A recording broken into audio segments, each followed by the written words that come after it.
एक बच्चा जो बचपन में इतनी मार खाता था कि उसके बाल झड़ने लगे। एक नौजवान जिसका वजन था 130 किलो, जो रात में कॉकरोच कंट्रोल कंपनी में काम करता था और दिन में सोता था।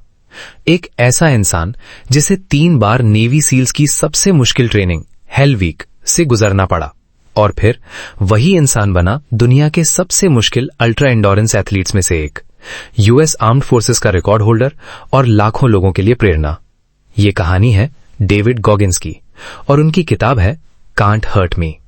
ये कोई साधारण सेल्फ हेल्प किताब नहीं है, ये एक ऐसे इंसान की रॉ और अनफिल्टर्ड कहानी है जिसने अपने दिमाग को एक हथियार बनाया, खुद के खिलाफ नहीं बल्कि अपनी हर कमजोरी के खिलाफ।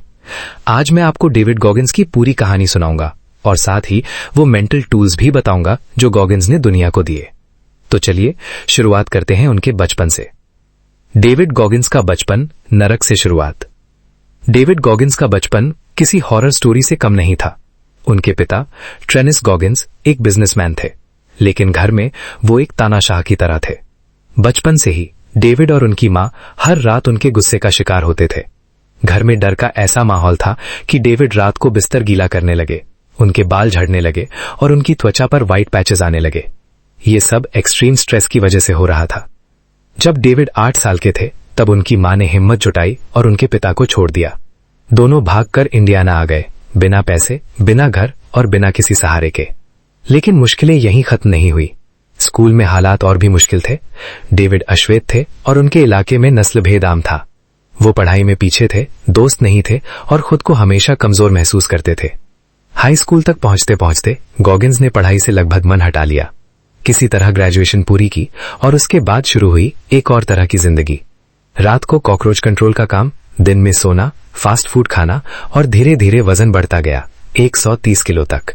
गॉगिन्स खुद अपनी उस जिंदगी के बारे में कहते हैं, मैं उस वक्त एक जिंदा लाश था, बस सांस ले रहा था, जी नहीं रहा था। वो पल जिसने सब बदल दिया। साल था 1999। गॉगिन्स टीवी पर नेवी सील्स की हेल वीक की एक डॉक्यूमेंट्री देख रहे थे। वो देख रहे थे कैसे लोग एक्सट्रीम कोल्ड, एक्सट्रीम एग्जॉशन और एक्सट्रीम पेन के बावजूद हार नहीं मान रहे थे। और तभी गॉगिन्स के मन में एक आवाज आई, मैं भी ये कर सकता हूं। लेकिन हकीकत बहुत अलग थी। उनका वजन था 130 किलो, जबकि नेवी सील्स के लिए उनका वजन लगभग 91 किलो होना जरूरी था। उन्हें तैरना नहीं आता था, उन्हें दौड़ना नहीं आता था और ट्रेनिंग शुरू होने में सिर्फ 3 महीने बाकी थे। किसी भी सामान्य इंसान के लिए ये इम्पॉसिबल लगता, लेकिन गॉगिन्स ने फैसला कर लिया वो ये करेंगे। और उसी रात से उनकी ट्रांसफॉर्मेशन शुरू हो गई। अगले 3 महीनों में उन्होंने लगभग 45 किलो वजन कम किया। रोज 6 से 8 घंटे तक ट्रेनिंग, ठंड में, गर्मी में, थकान में, दर्द में, लेकिन उन्होंने रुकना नहीं सीखा। हेल वीक 3 बार। नेवी सील्स की हेल वीक दुनिया की सबसे मुश्किल मिलिट्री ट्रेनिंग्स में से एक मानी जाती है। 5 दिन 5 रातें लगातार ट्रेनिंग, बहुत कम नींद, ठंडे पानी में घंटों रहना, दौड़ना, तैरना, क्रॉल करना और लगातार अपने शरीर की सीमा को पुश करना। कई लोग बीच में ही छोड़ देते हैं। गॉगिन्स ने पहली हेल वीक के दौरान पैरों में स्ट्रेस फ्रैक्चर्स और निमोनिया जैसी गंभीर समस्याओं का सामना किया। उनका शरीर पूरी तरह टूट चुका था। आखिरकार मेडिकल कंडीशन इतनी खराब हो गई कि डॉक्टर्स ने उन्हें रोक दिया। दूसरी बार फिर इंजरी, लेकिन तीसरी बार गॉगिन्स ने हेल वीक पूरी कर ली। और यहीं से एक बहुत बड़ी सीख सामने आती है। जब पहली बार वो रुके तो उनका शरीर टूट चुका था, लेकिन अगली बार उनका दिमाग टूटने से इनकार कर रहा था। यही इस किताब का एक कोर मैसेज है। शरीर की सीमा से आगे जाने के लिए दिमाग को मजबूत बनाना पड़ता है। अब बात करते हैं गॉगिन्स के सबसे पावरफुल कॉन्सेप्ट्स में से एक की, द 40% रूल। गॉगिन्स के अनुसार जब आपका दिमाग कहता है बस अब नहीं होगा, मैं थक गया हूं, तब अक्सर आप अपनी पूरी क्षमता का इस्तेमाल नहीं कर रहे होते। उनका मानना है कि उस वक्त आपकी क्षमता का एक बड़ा हिस्सा अभी भी बाकी होता है। हमारा दिमाग हमें दर्द और परेशानी से बचाने की कोशिश करता है, लेकिन गॉगिन्स के अनुसार यही डिस्कम्फर्ट ग्रोथ की जगह बन सकता है। एक उदाहरण समझिए। एक मैराथन रनर जब 30 किलोमीटर के आसपास पहुंचता है तो उसके दिमाग में आ सकता है अब नहीं होगा, मैं रुकना चाहता हूं। लेकिन इसका मतलब हमेशा ये नहीं होता कि शरीर की सारी क्षमता खत्म हो चुकी है। कई बार दिमाग हमें रुकने का सिग्नल देता है। इसीलिए अगली बार जब किसी काम के दौरान आपको लगे अब मैं थक गया हूं, तो खुद से एक सवाल पूछिए, क्या मैंने सच में अपना 100% दिया है या मैंने सिर्फ अपनी शुरुआती सीमा तक मेहनत की है? और अगर आपकी हालत सुरक्षित है तो थोड़ा और आगे बढ़ने की कोशिश कीजिए। Mental tool number 1, accountability mirror. जब गॉगिंस ने अपनी जिंदगी बदलने का फैसला किया तो उन्होंने अपने बाथरूम के आईने पर स्टिकी नोट्स लगाने शुरू किए। हर नोट पर एक ऐसी सच्चाई लिखी जिससे वो खुद बचने की कोशिश करते थे, जैसे तू मोटा है, तू लेजी है, तूने अभी तक कुछ हासिल नहीं किया। ये क्रूअल होने के लिए नहीं था, ये था खुद के साथ ऑनेस्ट होने के लिए। गॉगिंस का मानना है कि हम अक्सर अपने आप से झूठ बोलते हैं, एक्सक्यूजेस बनाते हैं और अपनी कमियों को स्वीकार करने से बचते हैं। अकाउंटेबिलिटी मिरर आपको खुद से आंख मिलाकर सच बोलने के लिए मजबूर करता है। आप भी आज रात आईने के सामने खड़े होकर खुद से पूछ सकते हैं, मैं इस समय कहाँ हूँ, मुझे कहाँ होना चाहिए और मैं अभी तक वहां क्यों नहीं पहुंचा। जवाब ईमानदारी से दीजिए, किसी और को बताने के लिए नहीं, सिर्फ खुद को। Mental tool number 2, cookie jar. Goggins का दूसरा मेंटल टूल है कुकी जार। जब आप किसी मुश्किल परिस्थिति में हो, जब दर्द बहुत ज्यादा लगे या जब हार मानने का मन करे, तब अपने कुकी जार में जाइए। कुकी जार का मतलब आपकी वो सारी मेमोरीज जब आपने जिंदगी में कुछ मुश्किल किया था, जब आपको लगा था ये नहीं होगा, लेकिन फिर भी आपने कर दिखाया। इन यादों को अपने दिमाग का फ्यूल बनाइए। खुद से कहिए, मैंने पहले भी मुश्किल समय पार किया है, मैं अभी भी कर सकता हूँ। गॉगिंस भी मुश्किल समय में अपनी पुरानी उपलब्धियों को याद करते थे।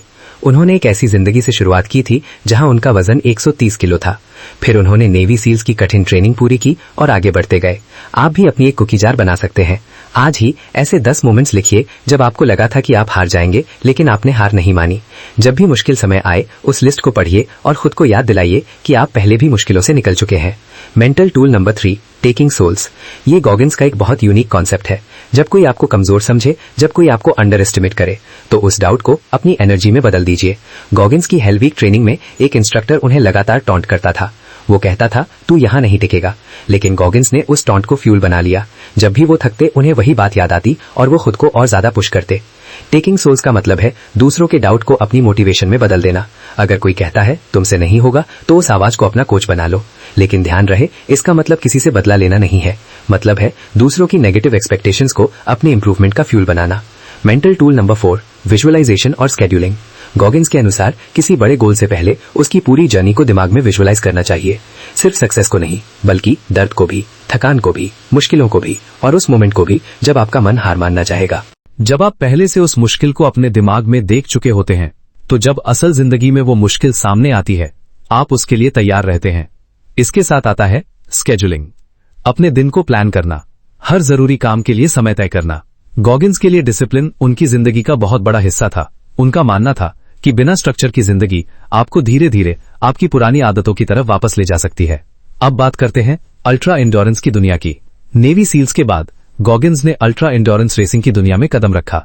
ये ऐसी रेसेस हैं जिनके बारे में सोचना भी कई लोगों के लिए मुश्किल है। उन्होंने बैड वाटर 135 जैसी बेहद कठिन रेस में हिस्सा लिया। डेथ वैली की भीषण गर्मी में 135 मील की दौड़, उन्होंने इसे पूरा किया। फिर आया पुल अप वर्ल्ड रिकॉर्ड। साल 2013 में गॉगिंस ने 24 घंटे में 4030 पुलअप्स करने का रिकॉर्ड बनाया। उन्होंने अल्ट्रामैन ट्रायथलॉन में भी हिस्सा लिया, जिसमें 3 दिनों में करीब 515 किलोमीटर की दूरी तय करनी होती है। लेकिन इन उपलब्धियों का मकसद सिर्फ आपको इंप्रेस करना नहीं है। गॉगिंस खुद कहते हैं कि वो नेचुरली टैलेंटेड नहीं थे। उन्होंने अपने दिमाग को ट्रेन किया और लगातार अपनी सीमाओं को पुश किया। गवर्नर, दिमाग का सबसे बड़ा दुश्मन। गॉगिंस एक और कॉन्सेप्ट बताते हैं, द गवर्नर। इसे ऐसे समझिए जैसे किसी गाड़ी में स्पीड लिमिटर लगा हो, जो गाड़ी को एक तय स्पीड से ऊपर नहीं जाने देता। गॉगिंस के अनुसार हमारे दिमाग में भी एक ऐसा ही गवर्नर होता है जो हमें सिग्नल देता है, बस यहाँ तक, आगे डेंजर है। लेकिन कई बार हमारी वास्तविक क्षमता उस मानसिक सीमा से आगे होती है। इसे समझने का एक तरीका है धीरे धीरे अपनी कंफर्ट जोन के बाहर जाना। हर दिन थोड़ा और डिस्कंफर्ट सहना, थोड़ा और डिसिप्लिन बनाना और अपनी क्षमता को धीरे धीरे एक्सपैंड करना।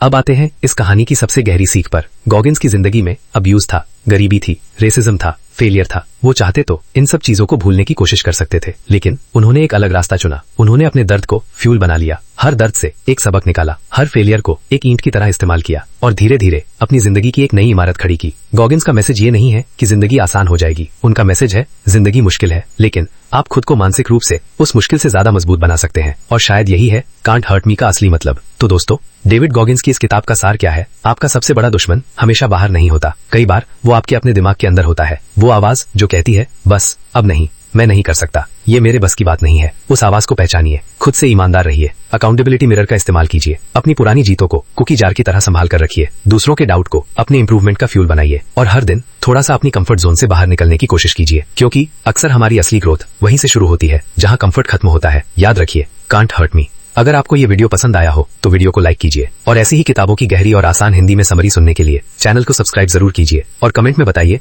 आपकी जिंदगी का वो कौन सा मोमेंट था जब आपको लगा था अब नहीं होगा, लेकिन फिर भी आप आगे बढ़े और जीत गए। मिलते हैं अगले वीडियो में, तब तक खुद पर विश्वास रखिए और लगातार आगे बढ़ते रहिए। नमस्कार।